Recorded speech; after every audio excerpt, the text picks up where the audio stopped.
93 মানৰ কথা এইটো। জুবিন তেতিয়া অম্বিকাগিৰি নগৰত থাকে আৰু সি তেতিয়া তাতে আহি পেলাই অম্বিকাগিৰি নগৰত মানে পিচিঅ'টোত বহে। তাৰ মোৰ ল'ৰাই কয়, মা সেয়া জুবিন বহিছে। মই কৈছোঁ বাদ দে জুবিনক চাই থাকিব নালাগে। তেতিয়া তাৰ প্ৰতি সিমান মৰম বা হেৰি ভাৱ নাছিলেই, কিন্তু পিছলৈ গ্ৰেজুৱেলি তাৰ গানবোৰ শুনি শুনি শুনি শুনি এটা সময় তাৰ প্ৰতি মানে ভাল ভাৱ আহিলে। কিন্তু যেতিয়া সি ঢুকালে তাৰপিছতো একদম পগলা নিচিনাই হৈ গ'লোঁ।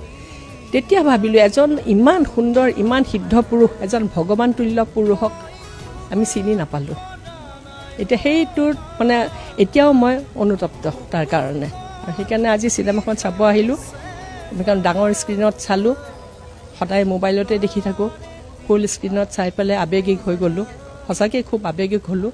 তাৰ গান যিহেতু আমি আগৰ পৰাই ভাল পাইছিলোঁ। মই ক'লে যে পূৰ্বতে পিচিঅ'ত জুবিন গাৰ্গক চাবৰ সময়ত ল'ৰাটোৱে ক'লে আপুনি ইমান বেছি গুৰুত্ব দিয়া নাছিলে। এতিয়া এবাৰ পুনৰ যদি জুবিন গাৰ্গক লগ পোৱা হ'ল হয়, এনেকুৱা অনুভৱো হয় চাগে এতিয়া সদায় সেইটোকে ভাবোঁ, এবাৰ যদি লগ পালোঁহেঁতেন। এতিয়াও যেন মই কেতিয়াবা যে সঁচাকৈ যদি মিৰাকেল হয়, কিবা যদি লগ পাওঁ, মই সঁচাকৈ সাৱটি ধৰি মানে তাক হিয়া ভৰাই মানে মৰম কৰিম। আৰু যিহেতু মোৰ ল'ৰাৰ লগৰে সি অলপ ডাঙৰ হয়তো, সেয়াই।